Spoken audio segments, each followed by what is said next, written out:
Before we dive into this episode, we wanted to take the opportunity to say a heartfelt thank you for being here.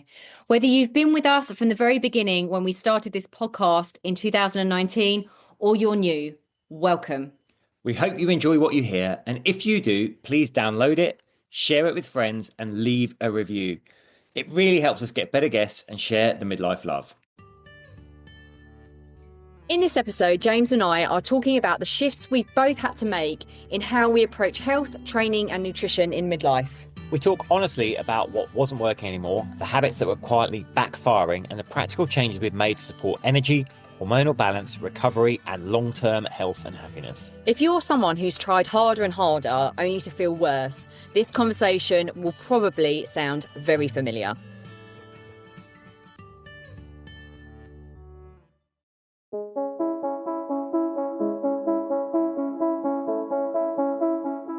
Hi, I'm James Davis. And I'm Claire Davis. We're the Midlife Mentors, here to lift the lid on how to achieve health and happiness. The balanced, no-nonsense way.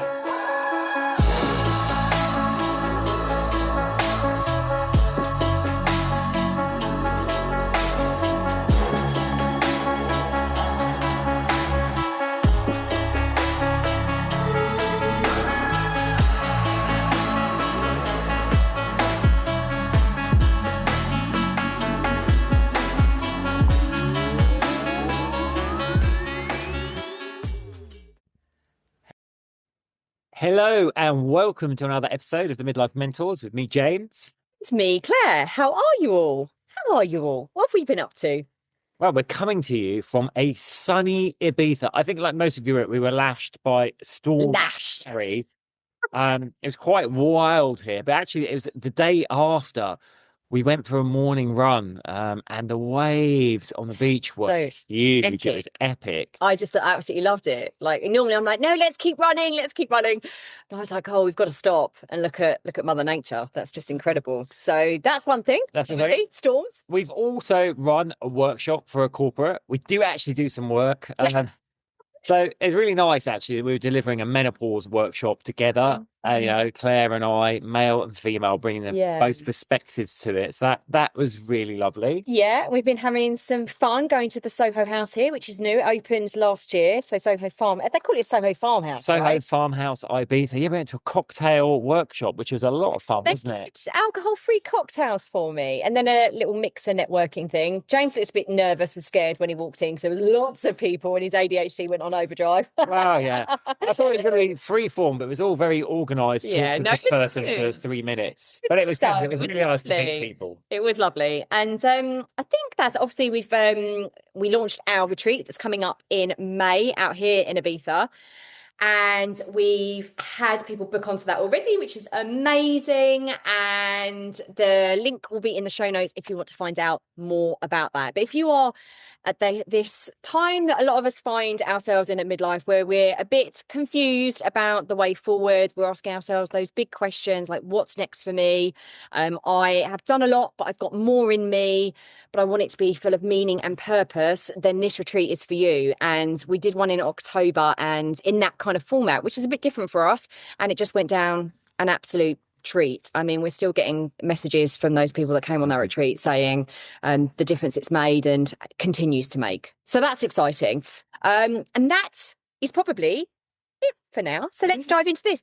So I came up with this. You did, didn't you? I did. You made notes. I have made notes. James is winging it. My notes are in my head. This is James and I all over.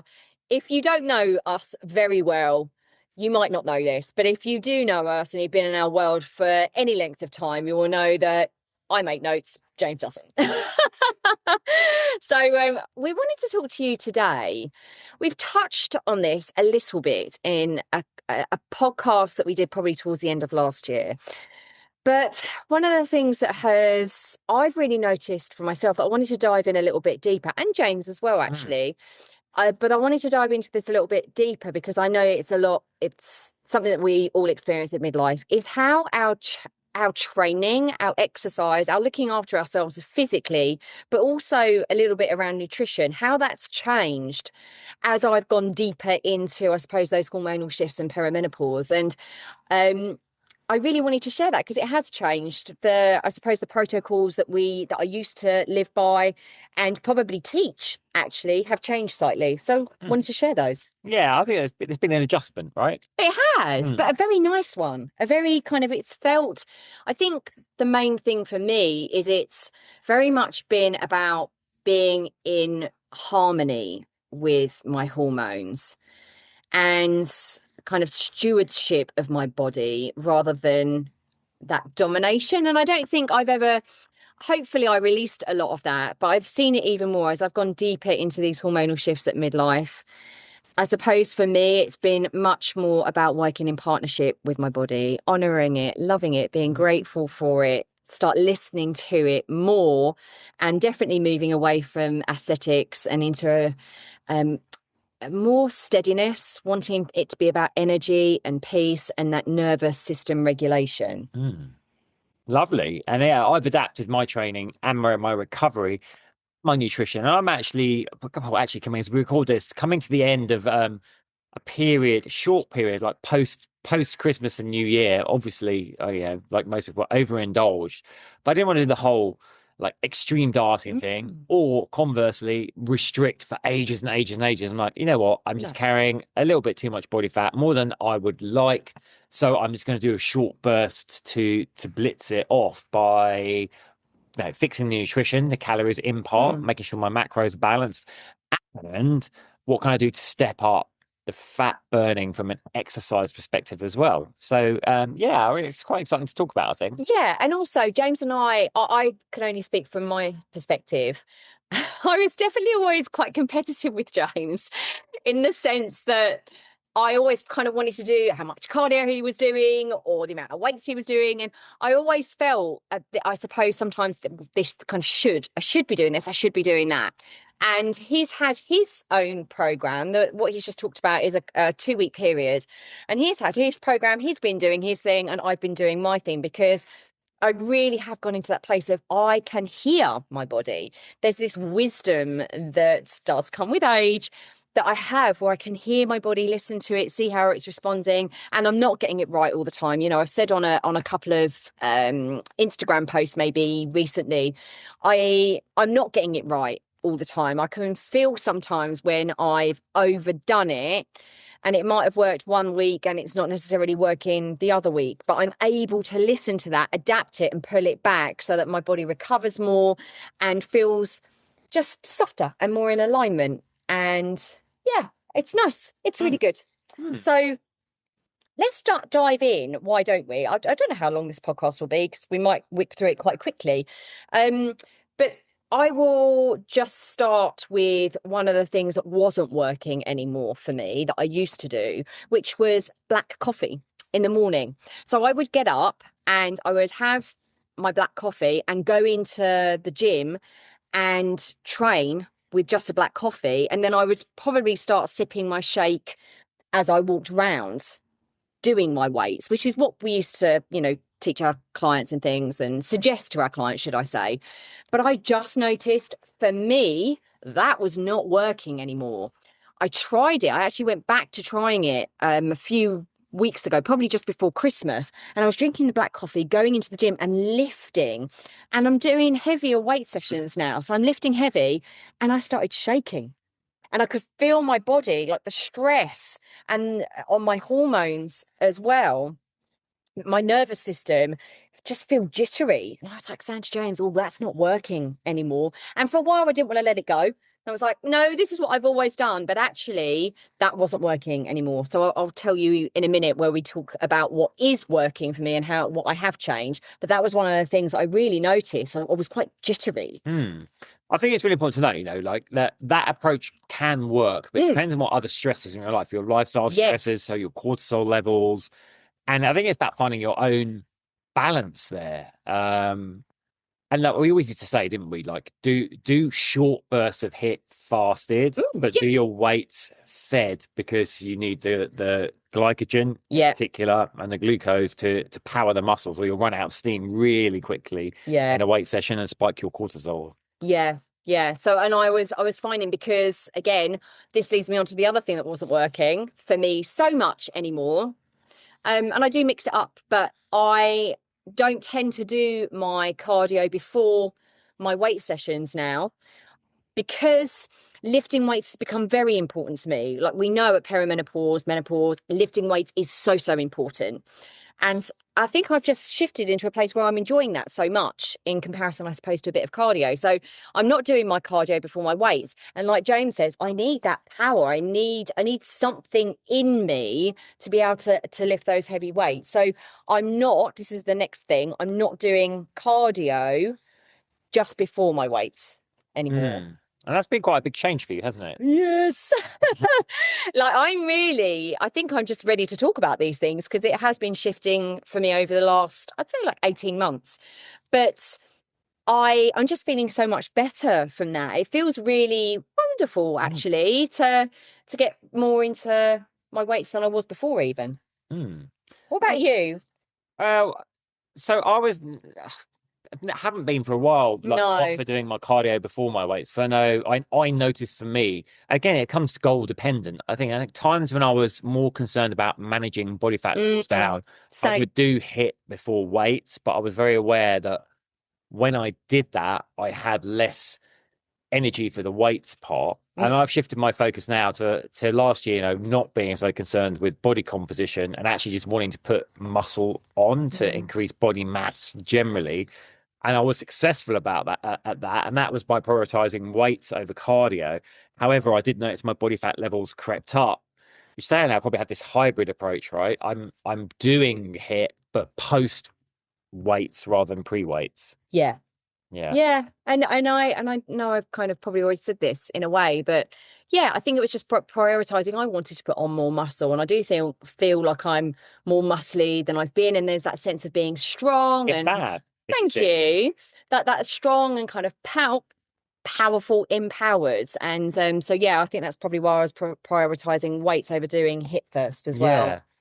I think for me, my main change to my weights training has just been putting less volume in. So I tend to get excited in the gym because we move around, and then there's always new equipment. You're like, oh, well, here's some like 5 different ways I can hit shoulders that are new.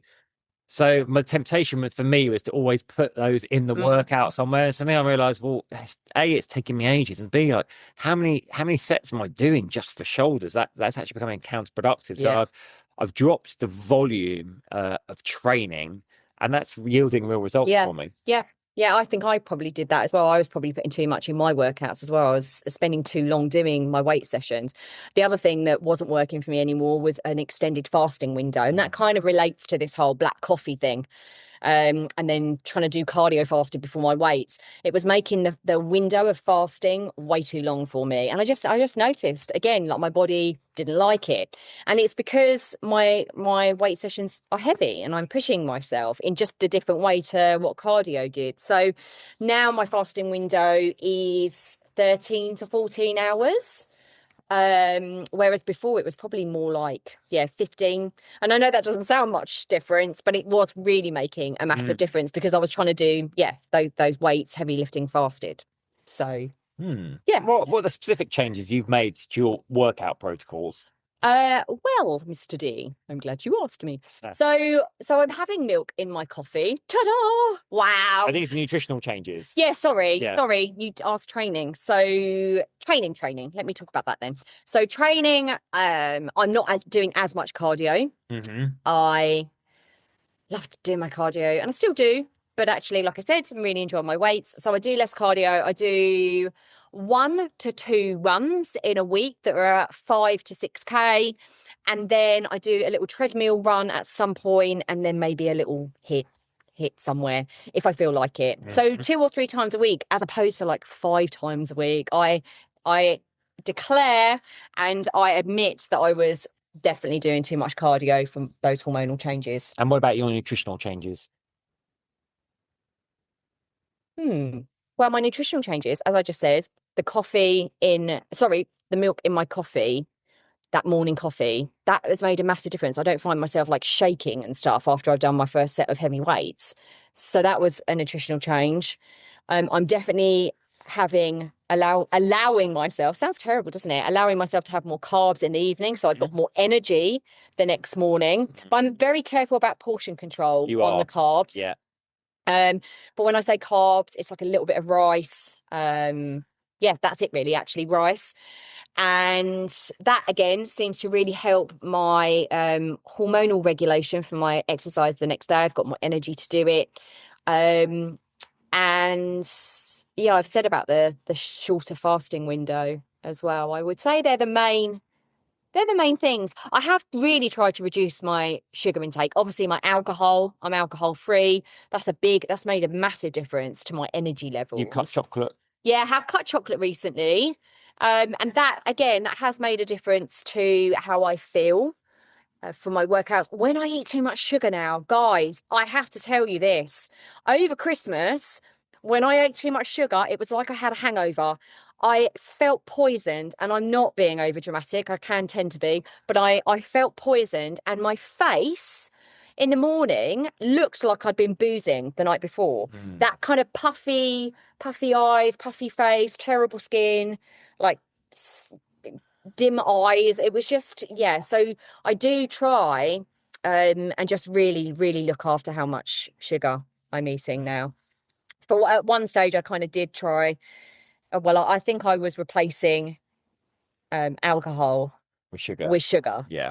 And you can tend to do that when you go alcohol free. But what about you? So what training and nutrition stuff have you changed? Well, I think on the nutrition side, I was kind of aware that I think I've been quite free and easy with my food because I was looking for mass, and obviously I wanted mainly muscle, but yeah, I was putting on fat as well. I probably got a bit lax around my food. It creeps in slowly. So I feel like what I'm doing now, posting a year like a hard reset, is actually really going to help me be more disciplined around that. And like I wasn't bad, but you just start. Oh, I'm a bit hungry, so I'll just eat a little snack of something, and then it maybe not necessarily be the best thing. So that's gone by the wayside. I think for me, looking forward to what's sustainable, it's just I'm very much like when you're out, eat whatever you want because life's having fun. Yes, but just like you say, portion control. Looking at the macros. So for me, I've in this phase. So to explain what I've been doing since New Year. I just committed to 2 weeks where I would basically have my breakfast shake as normal and then just be pounding in protein shakes through the day, Greek yogurt, nut butters, basically just high protein, and then one big meal in the evening. But again, prioritizing protein with some light carbs, so vegetables, rice. Yeah. And that is paying dividends. And also I wanted to make it like a hard reset as well, like I was saying, for when I go back. You've said hard quite a few times. I haven't been doing like again, but I think it's different for us women, right? I just know from my body, I just don't that kind of feeling like it's a hard reset. It has this 2 weeks, even though I've been, I suppose more cautious and more aware of my macros, my portion control, my calories. It's been very easy for me to do because it hasn't felt restrictive to me in comparison to what I probably or might have done before. But yeah, I agree. I'm the same as you. I think I've been just more aware of snacking. Yeah. I think it's the snacking thing that creeps in. Our main meals have always been pretty good. They're all always healthy. The evening meals are healthy. But it's the snacking. Yeah. I mean, one thing I'm really thinking about is the amount of fat in my diet. So, we've talked about this loads, but fat gets a really bad reputation. We actually need it. It's particularly men at midlife, right? We need fat. We need dietary fat for our testosterone production. Hence, the full fat Greek yogurt, peanut butter. And now I'm moving out that I'll be like prioritizing eggs, because we need those fats, avocados, and I've been smashing in the omega-3s as well. Yeah. Because, we think, because of the way we're being raised, we're like, I need to avoid fat. And then we wonder why we're not getting the results. We need that dietary fat. Yeah. We don't want to overload it, obviously, but in the right proportions to assist and support our hormonal system, especially our testosterone. So that's been a big one for me, making sure I'm getting enough fats in my diet. And then training-wise, having a really structured program, reducing the volume each day so it doesn't feel too onerous. But then my big thing, there was just a short 2 week spell because it will put a strain on the central nervous system, is hill sprints 4 times a week. So there's a nice 20-meter ramp, about 15 to 20% incline, just busting out 10 of those, sprint up, walk down, sprint up, walk down. Now I'm dropping it to 2 times a week because that's, 4 times a week is going to be too much if you're thinking of doing it. But again, it's just about, creating that edge, and then moving it into something more sustainable. It's also about this accountability, because I said to James the other day, like, I know that is for a female body, this isn't going to work for me. That's too much. But for James, it's working for that short amount of time. But because we have this relationship, and I can say this to him with love, I'm like, I can see James, bless him. You do have this very tight rope that you have to walk with doing too much cardio and burning too fat and losing size. Yeah. So I said to James the other day, just be careful, because I can see that you're starting, like on your upper body, I can see that you're starting to lose a bit of size because of this 2 week thing that he's been doing, which is coming to an end now, but also like this cardio. So I think it's good that we both work in this field. We know what's going on. We know each other's styles, but we can say that to each other as well. Yeah. I think the other big change for me is recognizing how important recovery is. So if I'm feeling like, yes, and it's not just a mental laziness, right? We need to distinguish between the two. But if it's like a physical drag, I'm like, the other day, we got up and went for a run along the coast, but we were both feeling, heavy. So we're just like, okay, let's just make it a little bit shorter and a little bit slower and respect what our bodies are telling us. We never have done that before. Like it was yesterday morning, and James was like, this is so, but he was saying it with respect. He was like, this is so unlike you. I was like, I'm going to have to slow right down here. We're going to have to do a jog. It's not a run, it's a jog, because I just knew my body, my period has just come.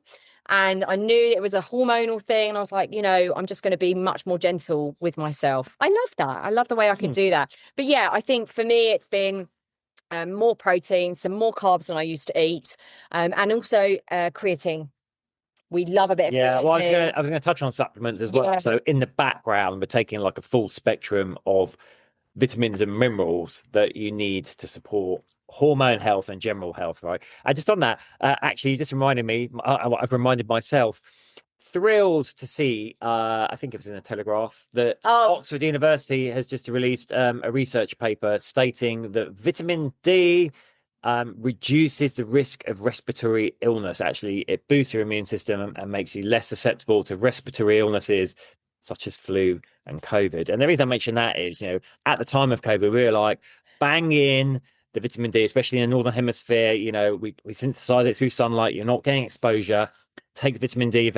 And people are like, yeah, don't know what you're talking about. Yeah, it's been proven by science. Well, we have been proven by science. It's just yet another research paper backing it up. Another one. So actually, do you mind if we just quickly go through which ones? Because I know this is helpful. I know we've done so many podcasts. We've been doing this for 6 years, but let's just tap into which ones we're currently taking. And then we can talk about creatine, because I know I'm getting asked by quite a few women at the moment about creatine. Okay, so you want your healthy fat. So you want your omega-3s. This was stuff that we would get from things like fish oils, but, we're not eating oily fish 3-4 times a week. So omega-3s, really good for your immune system, cell membrane fluidity, helps support your hormone pathways as well. Zinc and magnesium, really important for hormone pathways and immunity. Men in particular, zinc and magnesium, very important for testosterone. Vitamin C, again, important for immunity, general health, and your hormone pathways. Vitamin D, we just mentioned. Yes. I also take CLA and L-carnitine. Claire doesn't. And then at the moment we are on a cycle of ashwagandha as well, which helps reduce cortisol. You talk about bees as well. So you don't take bees. I take bees are good for energy. I'll probably take them like twice a week, but for women do need B vitamins more than men. And Claire's again, so B complex as well. Yeah.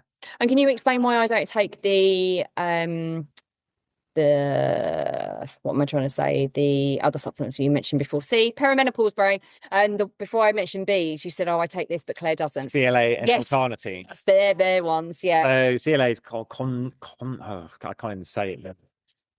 Linoleic acid and L-carnitine, but they I'm going to assist with metabolism and in particular fat oxidation. I don't take those, but creatine. Now, explain why creatine is getting more traction. Yeah. Particularly with the ladies going through menopause. So creatine's been knocking around for a while in bodybuilding and in sports. And initially the research suggested that it helped you have more size. So if you're in a power event, rugby, classic example, it would help you have more bulk, more power, because it volumizes the muscle tissue. So basically it holds more water in the muscle tissue, so you get muscle expansion. Obviously that's really good for bodybuilders as well.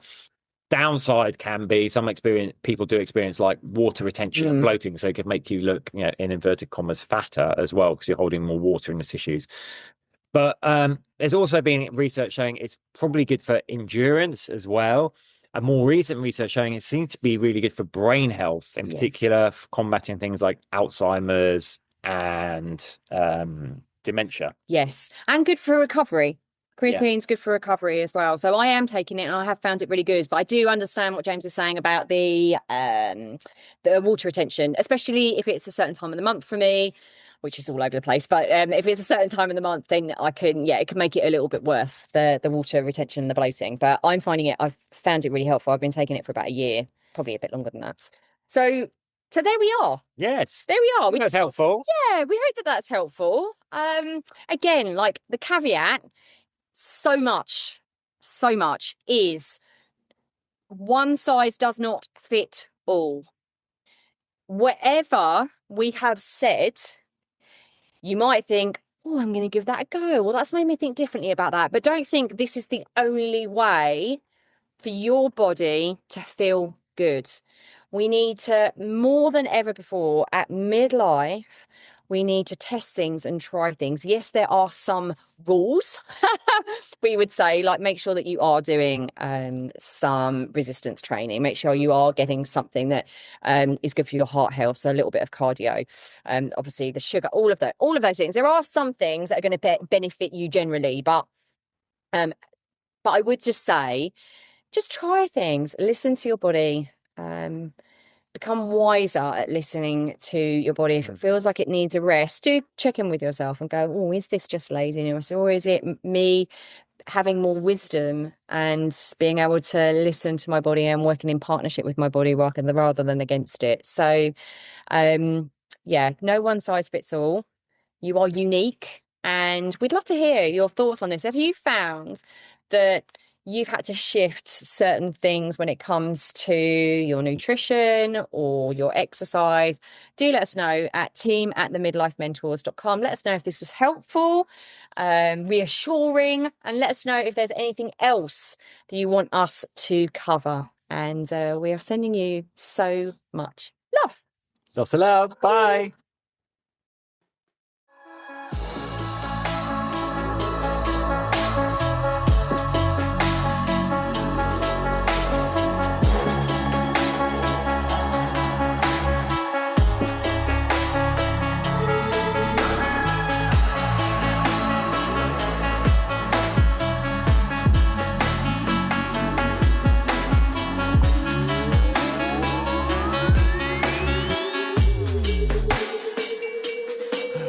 Yeah. You've been listening to the Midlife Mentors with Claire and James Davis.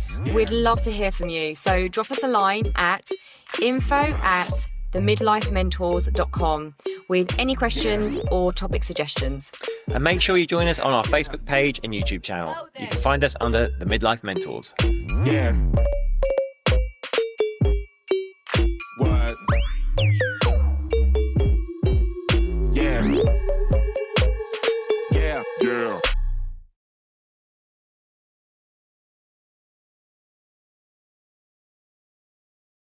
Thanks so much for listening to this episode. And don't forget to take the Midlife Reset Audit now to receive personalised insights into what's holding you back from living your healthiest, happiest midlife. So go ahead and take the audit now at themidlifementors.com/audit.